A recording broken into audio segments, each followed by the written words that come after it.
It is time! The dead march!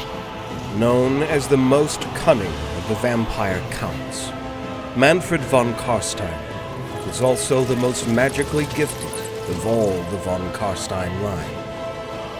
Unlike his predecessors, Mannfred combined his martial prowess with his dark sorcery, making him a deadly opponent on both the battlefield and in the shadows. His campaign against the Empire was marked by ruthless efficiency and a cold determination to succeed where others had failed. In this video, we'll explore his rise to power in Sylvania and his horrific war against the Empire, as well as going over iconic battles and the epic confrontation at Hel Fenn that marked the conclusion of the Third Vampire War. Before diving into Mannfred von Carstein's reign, we are interested in your opinion. How do you think his leadership style differed from Vlad and Conrad? Which do you find the most intriguing of them all? Let us know in the comments. I am here, mortal, and I bring your end.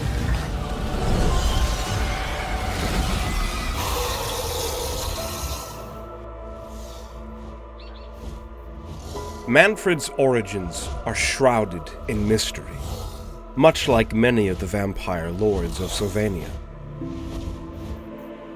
Born into the Von Carstein bloodline, Mannfred displayed an early aptitude for learning and a fascination with the arcane arts. Even as a mortal, he was drawn to the forbidden knowledge of necromancy and the secrets of undeath. His thirst for power and knowledge set him apart from his peers. Only I can bring the night. Mannfred's transformation into a vampire came at the hands of Vlad von Carstein himself, the progenitor of the Von Carstein bloodline. Recognizing Mannfred's potential, Vlad offered him the dark gift of vampirism. Mannfred accepted without hesitation, eager to shed his mortal limitations and embrace the power that came with undeath. This transformation amplified his already formidable intellect and granted him the immortality that he craved. Mannfred honed his skills in necromancy and dark magic. He studied ancient tomes, practiced forbidden rituals, and learned the intricacies of politics. His ambition grew with his knowledge. He saw the potential to not only serve, but to surpass his sire. He bided his time, waiting for the right moment to assert his dominance. Mannfred's intellect and patience made him a master manipulator. He forged alliances, gathered loyal followers, and carefully plotted his rise to power. Unlike Conrad, who relied on brute force, Mannfred's approach was one of strategy and subtlety. He understood the value of knowledge and used it to his advantage, whether through dark sorcery or political maneuvering. The death of Vlad von Carstein during the First Vampire War created a power vacuum in Sylvania. As rivals vied for control, Mannfred seized the opportunity to position himself as a key player. He watched and waited as Conrad's brutal reign came and went, knowing that his time would soon come. With the demise of Conrad and the end of the Second Vampire War, Mannfred emerged from the shadows. His rise to power was not through open conflict, but through cunning and manipulation. He eliminated his rivals with precision, using a combination of dark magic and strategic alliances. Mannfred's ascent was marked by calculated moves, each one bringing him closer to his goal of ruling Sylvania. In a final stroke to cement his dominance over the cursed province of Sylvania, he summoned his rivals to Templehof, where he executed them all while in talks of truce. He then created for himself a new set of armor by combining the ashes of his opponents with cursed iron, enhancing his own strength. Mine blade will be bathed in unholy power.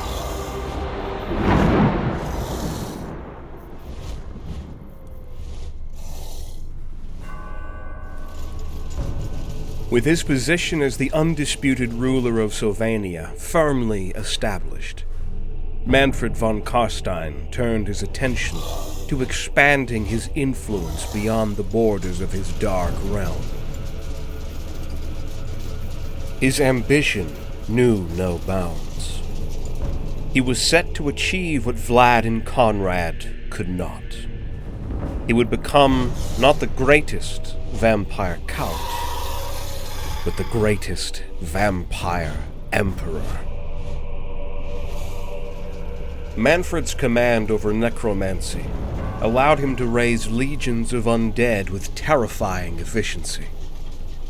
He scoured the ancient burial grounds and forgotten battlefields of Sylvania, awakening the long-dead warriors and skeletal remains buried beneath the cursed soil. His dark magic seeped into the very earth, pulling forth an unending tide of zombies, skeletons, and other undead horrors. The sight of these reanimated corpses, driven by Mannfred's will, was enough to strike fear into the hearts of even the bravest souls. They shall know a true deity. I am a god. Let thy grave-bound and thy living worship me. Mannfred the wise, Mannfred the unliving, Mannfred the merciless. In the notorious Winter War of the year 2132 of the Imperial calendar, Mannfred von Carstein crushed several hastily assembled Imperial armies that dared to stand in his way. His victories were swift and decisive, each one building upon the last, spreading a wave of fear across the land. All those that oppose me will die. The undead fear nothing. Yet you have much to fear. For I am the true and rightful ruler of the Empire. Mine brave corpses will make a fine addition to my army.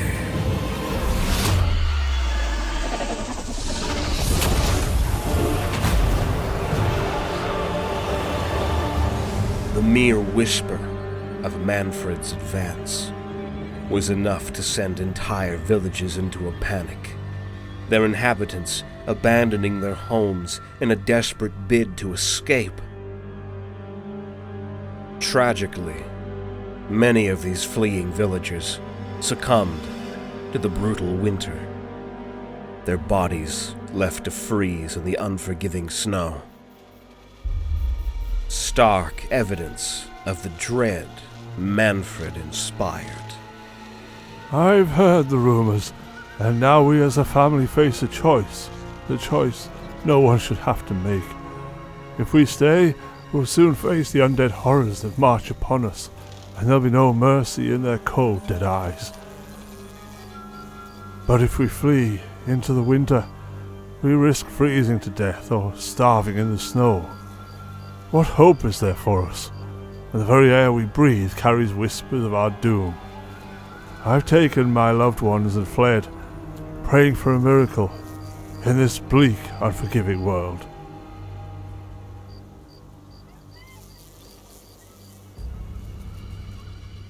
The march of Mannfred's army was a campaign of terror and destruction. Villages and towns that lay in their path were obliterated, their inhabitants either slaughtered or razed as part of the undead horde. The fields of battle were left littered with the bodies of the fallen, soon to rise again under Mannfred's control. The stench of death and decay hung heavy in the air. When Mannfred's massive legions reached Altdorf, they found the city seemingly undefended. Triumph surged through Mannfred as he envisioned himself as the new vampire emperor. His ambitions, however, faced an unexpected challenge when the Grand Theogonist, Kurt III, appeared on the city battlements. The High Priest of Sigmar had unearthed the dreaded Liber Mortis from the deepest locked vaults of his temple and began reciting the great spell of unbinding from its ancient pages. As the incantation progressed, Mannfred felt his control over his undead minions wane. His once formidable army began to crumble to dust before his very eyes. Realizing the dire situation, Mannfred ordered a hasty retreat. Undeterred by this setback, Mannfred was determined to play the long game if necessary. He had done so successfully until this point, and his plan of conquest would still be carried through. He marched his army along the River Reich, heading downstream towards the port city of Marienburg. Along the way, he captured several large vessels, which he then manned with the reanimated corpses of their crews. Mannfred's initial plan was to lay siege to the port city, and then sail his zombie fleet through Marienburg's primary rivers and canals, attacking from the river ports to split the city in half. In desperation, the entire city was roused to its defense, and the first undead assault on the ports was successfully repulsed. Unable to secure a beachhead within the riverways, Mannfred shifted tactics and began constructing massive siege towers and catapults on the outskirts of the city. However, scouts soon reported that a massive Imperial army was pursuing them from Altdorf. Realizing that victory in this siege was impossible, Mannfred once again ordered a swift retreat.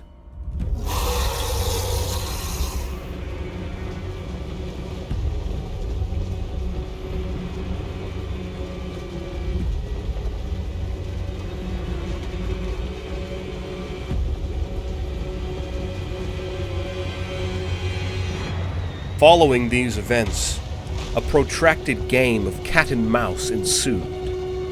It was played across the entire empire of man, with neither side entirely certain which was the hunter and which was the prey. Thus, the Third Vampire War had begun.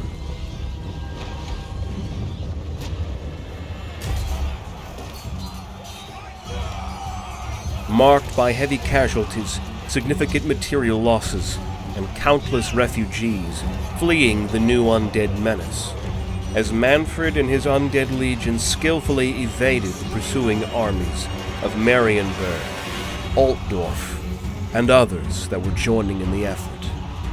The entire empire was thrown into turmoil. Every province was at risk from the relentless onslaught of the undead.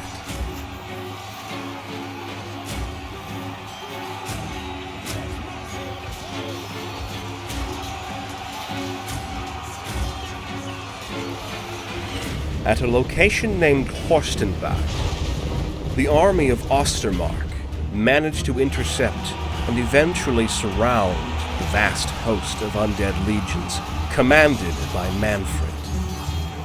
In the bloody battle that ensued, the Imperial army, despite some losses, was successful at defeating the larger undead horde, and it's said that they managed to put down nearly half of Mannfred's army before they had to retreat to the forest. Having his army reduced by that much would have been a tremendous blow to any conventional military, but Mannfred's force was different. Within a month, he had marched to the town of Felf and seized it entirely, creating a new army there with fresh bodies. When the army of Ostermark, having tracked and pursued Mannfred, arrived at Felf, the mighty vampire count received them with fresh troops and then bested them by unleashing a terribly powerful magical spell that killed entire regiments of the valiant men of Ostermark. Then, in a macabre display of horrific power, he reanimated the bodies of all that were slain, filling up even more of the ranks of the undead horde. Yet despite this victory, many more battles would follow, and in many of the fights, it would be the Empire who would take the upper hand. Through whispers and rumors in fortifications, town halls, taverns, and inns around the provinces, it was known that the vampire count had to retreat not only once, but twice to his own controlled province of Sylvania to avoid total defeat. Yet as surely as the undead hordes were being cut down, especially because the Empire by this point had developed specialized tactics and spells to counter the undead legions more effectively, thanks to the lessons learned during the First and Second Vampire Wars. The living had suffered many losses regardless, and the horror of watching people that used to have regular lives, or loved ones being reanimated as lifeless, yet moving zombies, was a horror that never grew old, and it was still taking a heavy toll on the morale of the Empire.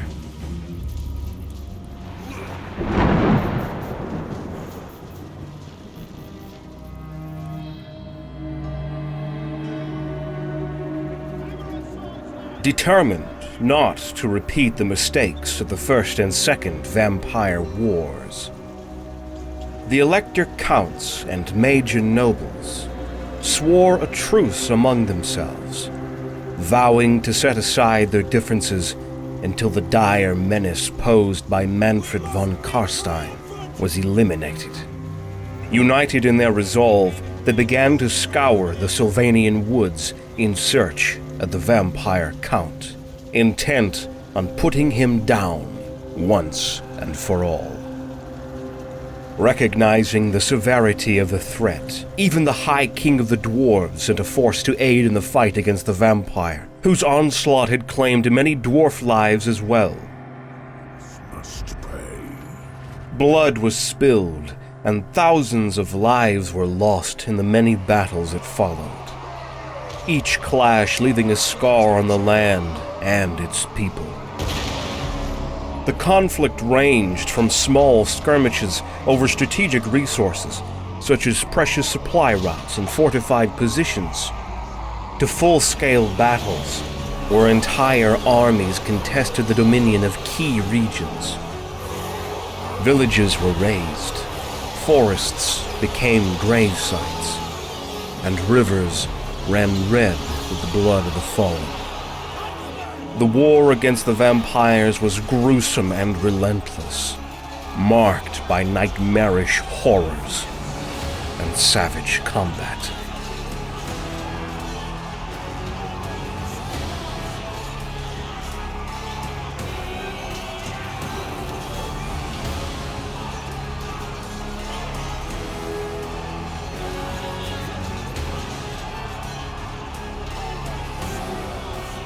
Mannfred's undead legions, bolstered by dark magic and unholy resilience, clashed repeatedly with the forces of the Empire. Legions upon legions of Imperial soldiers poured into the boundaries of Sylvania like a vast flood. And before long, Mannfred was cornered into a location known as Hel Fenn.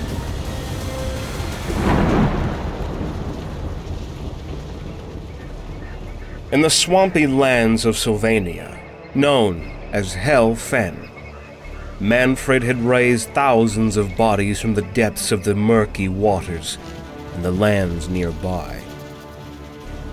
The Imperial armies moved forward, getting ever deeper into the swamp, while the soldiers were already weary and tired from the campaign against the enemy. The dwarf army, sent by the High King, was also closing in on Mannfred. The Imperial armies, having pursued Mannfred Von Carstein and his undead legions across the breadth of the Empire, had finally cornered him in the marshes of Hel Fenn. The forces of the Empire, a coalition of troops from various provinces, were led by some of the most esteemed military commanders of all time. Knights in shining armor, battle-hardened state troops, and elite units of great swords assembled, their banners fluttering in the cold, damp wind. As the Imperial army trudged through the mire, grasping hands from the chill waters dragged soldiers down to their doom. While at night, watchmen and sentries were lured to their deaths by flickering ghost lights. Nearly a quarter of the Empire's pursuing army died in Hel Fenn before they even saw battle. But they persisted and managed to get into position. The men that still yet lived watched with growing concern as more and more of Mannfred's warriors slunk their way out of the forest and began to form into regiments in complete silence. No order was shouted, no trumpet bayed. They all moved in a cold and lifeless coordination, commanded by the dark magic that Mannfred possessed. The vampire count had good reason to be confident. His army outnumbered the Imperial forces facing him, and the dwarves were still some distance away. Knowing it would be harder to face both armies together, he decided to attack quickly. Dawn broke, cold and gray. The Battle of Hel Fenn was about to begin. Arise, grave-bound. I command thee to attend. I should be Emperor. I will be Emperor. Bring thy swords. Go, my minions. Reap death. Dance the dance macabre. Mannfred's first target was to attack the right flank of the Empire's army, attempting to seize their position. But the Empire's Black Guard were protecting that flank. Standing in tight ranks, the Imperial defenders endured even as wave after wave of horrors washed upon their defenses. Within minutes, the men were knee-deep in a twitching mound of body parts, for the unliving were relentless in their pursuit, and filled the voids left by their incapacitated comrades. For each Black Guard that fell, at least a dozen of the lumbering zombies fell alongside them. In grim silence they continued their bloody work, and held the line. Messengers soon brought word that the dwarf allies had finally arrived. They had marched day and night to reach the battle, and would relieve the Empire's left flank. With his reserves depleting and the dwarfs fast approaching, Mannfred was left no choice but to march his army to the center. The undead army moving across the field was vast. Blocks of skeletons and zombies marched in unison without stopping. A detachment of spearmen and crossbowmen from the Empire marched forth in an effort to hold the upcoming horde. The spearmen were only a few ranks deep, and they faced uncountable skeleton and zombie regiments. Their orders were to hold the undead as long as possible. This thin line was dubbed the Forlorn Hope. We were about a quarter of a mile behind the Forlorn Hope. All we saw were their backs, braced with their spears held over their heads and the shoulders of the men in front. First, the crossbowmen opened fire, then the archers. Sterling ordered the archers to shoot fire arrows at the bat swarm. They hated fire, because fire cleanses. We knew when the undead hit the Forlorn Hope, because the line buckled. We saw those men strain with every sinew to hold them back. By the gods, how they fought! Though they suffered greatly through the continual onslaught, the spearmen, the Forlorn Hope, managed to hold the line. But suddenly, Mannfred decided to tip the balance, and the undead turned and marched away, leaving the Forlorn Hope to cheer their victory. But from the bulk of the retreating hordes of undead, Mannfred himself appeared, leading a charge of black knights, riding undead steeds, fast approaching the still celebrating soldiers. Martin, the Count of Stirling, raised his sword in the air. "Cavalry!" he cried, and the trumpets called the muster. Heavy cavalry advanced from their position in the rear. Hundreds of knights trotted past the cheering infantry. It was the Empire's countercharge. The ground shook. The Empire's cavalry seemed unstoppable, courageous and deadly. Mannfred saw this move and turned his steed, leaving his own knights to their fate. The wave of steel clashed into the Black Knights with such force that it resounded across the entire swamp. And after a fierce fight, the undead cavalry was utterly destroyed. This is where it should have ended. However, General Jaeger, who was leading the charge, with his blood boiling in victory, and perhaps on a quest for personal glory, or maybe vengeance, continued chasing the undead deep into enemy lines. When he realized his mistake, he was already surrounded by skeleton spearmen, zombies, and other horrible creatures that blocked their way out and slashed at them with reckless abandon. Out of the 600 riders that led the initial glorious charge, barely 100 managed to return back to the Allied lines. The rest had died, surrounded and dragged into the mud, including General Jaeger. After that, the undead army began to advance once again across the main field. On the flanks, skeletal cavalry and dire wolves charged against the living. The Empire held a second force of knights, Knights of the Divine Sword, led by the Grand Theogonist himself, all the way from Altdorf.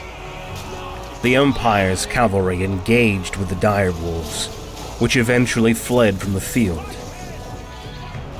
On the ridge, the Empire deployed their infantry, mostly veteran swordsmen and halberdiers. Their task was crucial. They were to take the brunt of the undead attack, and, as they fought, to retreat step by step, keeping the line together while drawing Mannfred's forces forward, deeper into the Empire's lines. When the vampire army started to gain ground in the center, Mannfred saw this apparent weakness and committed more undead to the center to increase the pressure. When the undead had been drawn into the marshy lowlands, trumpets sounded across the battlefield.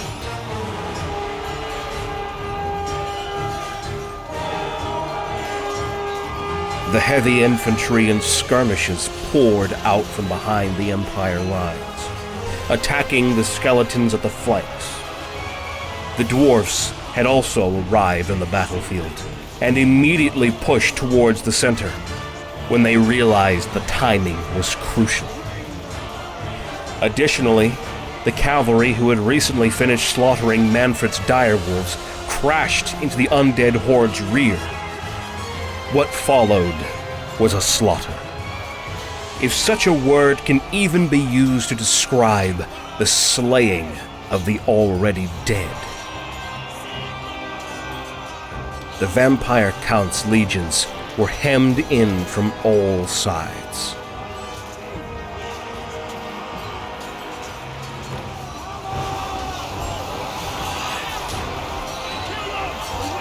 Mannfred saw that victory was beyond him, and so he attempted to flee. The Elector Count of Stirling gave chase, and eventually caught Mannfred at the very edge of the swamps.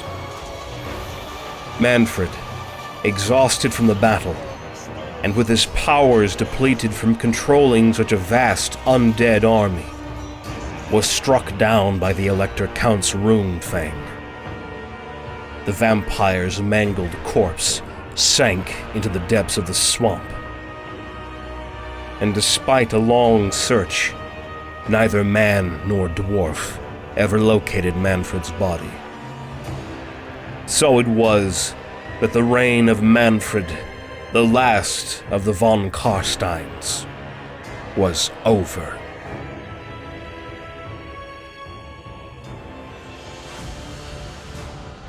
Following his great victory, the Elector Count of Stirling was proclaimed a hero of the Empire.